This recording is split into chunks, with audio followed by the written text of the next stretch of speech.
Good evening, everybody. I'd like to start off by asking a couple questions in the audience. Who here is a homeowner? One, two, couple homeowners. How much pride does it give you having a beautiful lawn? Don't you just like to brag about it? Yeah, I have a beautiful. You do, right? You like getting that message from the HOA, that little sign that says best lawn of the month, right? Every month. Every month, right? All right, so I have a couple pictures to show you guys. What do you think about this lawn? Do we like it? Adventurous. All right, so work with me here for a moment. Let's say your neighbor has this lawn, and you are in an HOA, and they come and visit your lawn to nominate you, but then you don't get it because they have a lawn that looks like that. How does that make you feel? Unfair. Unfair? You don't want to, right? I don't trust them. Don't trust them, right? Okay, so let's look at one more. Now, let's see. Let's say that your neighbor's grass looks like that, and you're trying to sell your home. Would you say something to them? Yes. Would you say it would affect the ability to sell your home? Yes. Okay. All right. So, as you can see, high weeds violations seem to be something that the city of Dallas is struggling with. But what if I tell you there's a story behind this lawn? Or this one? What if I told you that your neighbor just lost his job 2 weeks ago, and it's between paying his mortgage or having someone come fix his lawn? Or what if I told you that this neighbor is disabled, and his nurse or her nurse is no longer able to help them with that? How would that make you feel? I will back off. I will try to help. We change our minds, right? Yeah. Just I a know little it. bit. We are Lowe's, and we are here to tell you guys about our Lively Lawns Community Initiative. My name is Jocelyn, I'm Victor. I'm Terry. I'm Shiva. I'm Sully. and we're happy to be with you here today. So today we're gonna just do a brief overview of why we chose the community that we did and why we chose what we chose to do with the Lively Lawns Initiative. And so also we're gonna do a little budget and show you the plan that we proposed. So by a show of hands, how many of you guys believe that the percentage of individuals in Dallas Metroplex are living under the poverty line? How about under 20%? Show of hands. All right, we've got 3. Under 30%? Or, I'm sorry, over 40%. Okay, so there's actually 43.5% of individuals living under the poverty line in Dallas. So the last thing that these individuals are thinking about are their lawns. They're thinking about their home, their food, their health care first and foremost, right? And so they're not able to mow their lawns, and so what Lowe's is trying to do is never stop improving. And these individuals, they're not able to improve their neighborhoods, and so we're coming in to rejuvenate the neighborhoods, clean up and manicure the lawns, and bring the stress levels of these low-income families down. So what we're going to talk about next is the need and how we identified it. We partnered with the City of Dallas and Dallas City County to talk about where most of their violations are being issued to. When you look at this, over 114,000 of the violations given in 2018 were just for high weeds violations. That amounts of about 24% of the total. We're going to circle back to what Victor was saying. 43.5% of our Dallas residents are living under the poverty line. And when you look at the income level, you would see that the average is about $49,000. So think about a family of 3 or 4. Think about families that have multiple children, and they have to spend money on daycare, they have to spend money on formula. So really, their disposable income isn't going right away to fix their lawn.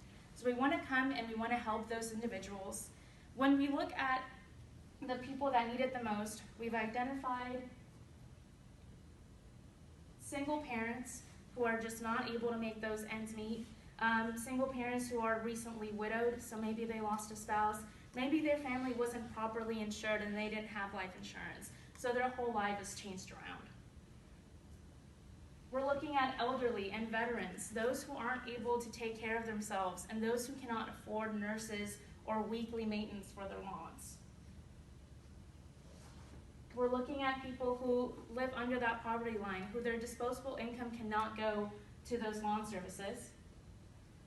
And then, of course, we're looking to help our most needed residents, which would be our disabled residents, who are just not able to do the work themselves, even if they may not be elderly or they may, not struggle with other information. Thank you, Jocelyn. So homeowners spend on average about $99 a month on lawn care, and sometimes even more. And so Lowe's would like to offer these services just to alleviate some of the financial burden these families have. And we'll be doing this by implementing a 3-tier plan. And so in phase 1, we'll come to the household and do an analysis of the lawn based off the county standards. And we'll start by trimming trees and bushes that are in violation, along with starting with lawn care and providing sprinkler repair services. And then in about 2 weeks, we'll come back and we'll start phase 2, which is just doing weed control and the aeration of the lawn. And that's essentially because most of these lawns are in critical condition. And then phase 3 is just simply the regulation of the lawn and maintaining lawn care. So when it comes to the project timeline, we have it divided into 4 quarters.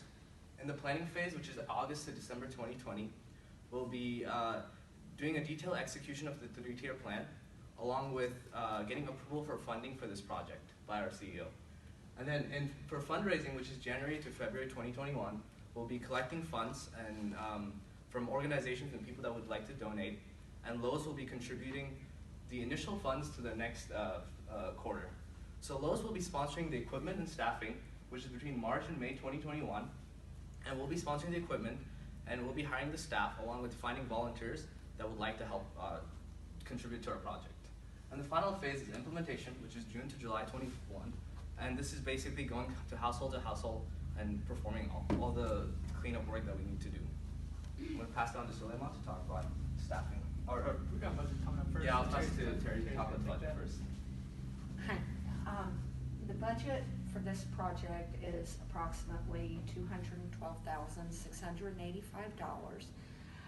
These prices are retail, so they're likely to actually decrease because of the advantage Lowe's has to get wholesale pricing for these items. Also, for the work trucks, we are going to be approaching General Motors, Ford Motor Company, Fiat Chrysler Automobiles, who owns Dodge, and Toyota Motor Company to see if they would have any interest in either donating a work vehicle or allowing us to buy one at wholesale or cost. We're also looking at 3 part-time employees, 20 hours a week, to administrate and coordinate the program and the volunteers. And these items are for 1 season. For the ones we have to keep on buying, of course, the work trucks and stuff like that, we won't have to buy again. So the second year, our costs will significantly decrease. All right, I'm gonna go ahead and talk about staffing. So for the Lively Lawns initiative, we're gonna have 3 types of employees. We're gonna have, as Terry earlier mentioned, the part-time seasonal employees who will work administrating, coordinating, and even training these employees in the tasks they need to get done. We have actual Lowe's employees. In the Dallas community, we have 5 in the Dallas community and 5 Lowe's stores surrounding it, with each approximately 127 employees per store. So with that, we have a lot of options to choose from. And then the bulk of it will be made up of volunteers from the city of Dallas or just students, high school, college, anything like that. So how it's going to work is the part-time employees, they get paid $15 an hour and work average 20 hours a week. They're kind of the administration for the Lively Lawns initiative. We have actual Lowe's employees, like I said, 127 per store with about 10 stores in the area. It's not mandatory, but it is highly recommended that they volunteer for this about 1 weekend a month. But they're allowed to go above and beyond, and we incentivize that with holidays. So some will do more. And then when it comes to volunteers, since we are partnering with the city of Dallas as well as the Dallas County, we will have plenty of volunteers provided by Dallas, whether it be through mandatory service hours, through people just wanting to reach out and help out in the community, as well as student volunteers. Student volunteers are probably going to be a majority of it because students always look to volunteer. Community service hours, trying to build their resume, developing team building and communication skills, as well as building connections within the Lowe's community itself that could, in the future, help further the career. And when we actually get to the implementation part of it, as Shiva mentioned earlier, we'll be working in 3-man teams. Each team will have one of the Lowe's employees. They will kind of be the team leader as they have most of the skills and actual lawn care and whatnot. And then the other two will be made up of City of Dallas or the student volunteers who are kind of following them and just doing whatever they're telling them to do in order to get these lawns back to code. We're going to go ahead and have a final overview. Yeah, so starting in August 2020, we're going to start the process of getting the plan going. And we've budgeted, because of our wholesale prices that Lowe's is able to get, we budgeted about $190,000. And so really, once again, we're trying to lower the stress levels of people in these lower income communities and people that have disabilities that aren't able to mow their lawns. I mean, the last thing that a recently widowed wife would want to think about is taking care of the lawn, you know? So Lowe's coming in and mowing these lawns and keeping it trim and beautiful and re-beautifying these neighborhoods is a major part in the revitalization of Dallas in these lower income communities. So any questions?